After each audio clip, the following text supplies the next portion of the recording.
দেখতে ছানা খেতে নানা, বানাবো আজ পেঁপের ছানা, তাই দিয়ে করবো আজ নতুন একটা রেসিপি। নমস্কার, আমি শম্পা, শম্পা আচার পরিবারে তোমাদের সবাইকে স্বাগতম। কেমন আছো তোমরা? পেঁপেটাকে ধুয়ে ভালো করে কুচি কুচি করে কেটে নেব, তারপর আবার এটাকে সিদ্ধ করে নেব। চলো এটাকে সিদ্ধ করে নেওয়া যাক। কালকে রাতের বেলায় আমি এই জিনিসটা করেছি, আর সকালে এসেছি বাবার বাড়ি। দেখো মা বৌদি এখনও না খেয়ে বসে আছে, বেজে গেছে 12টা। তাই দেখো মা ভাত মাখিয়ে, বৌদি ভাত মাখিয়ে এক এক গাল খাইয়ে দিচ্ছে। সে যে কি শান্তি! ছোট্টবেলায় যেমন আমার সুদীপটাকে খাইয়ে দিই সেরকম অবস্থা।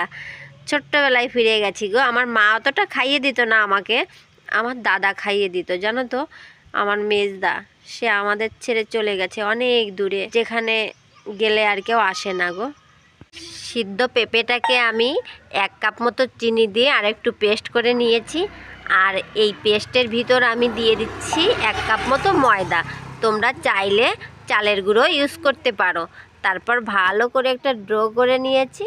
এখন দেখো মেরি বিস্কুট নিয়ে আমি সুন্দর করে, দেখো কি সুন্দর করে একটা শেপ দিয়ে নিচ্ছি। এইভাবে করে আমি ফের সাদা তিল ইউজ করব। সাদা তিলের ভিতর আমি ভালো করে, দেখো চারিপাশ দিয়ে নরম যে জায়গাটা, সেই জায়গাটায় আমি তিল দিয়ে ভালো করে মেখে দিচ্ছি। এইভাবে আমি হালকা তেলে ভেজে নেব। এটা কিন্তু একটা মিষ্টি, জানো তো, রাজকীয় মিষ্টি। খেতে না সত্যি অনেকটা টেস্ট।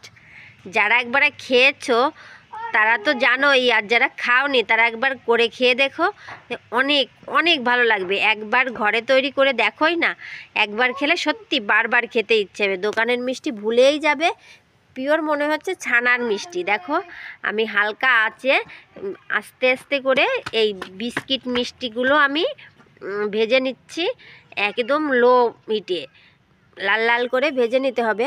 মানে বেশি জোরে যদি তুমি জালটা দাও তাহলে বিস্কিটটা পুড়ে যাবে, ভিতরটা আর সিদ্ধ হবে না, মানে ভাজি হবে না।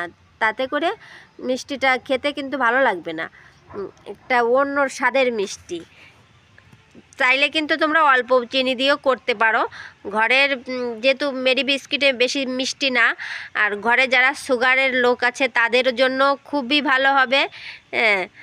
আমরা একটু ঝাল খেতে পছন্দ করি, মিষ্টিটা একটু কম খাই। তারপরও দেখো কি সুন্দর হয়েছে। আমার সুদীপটা তো খুব ভালো খাচ্ছে।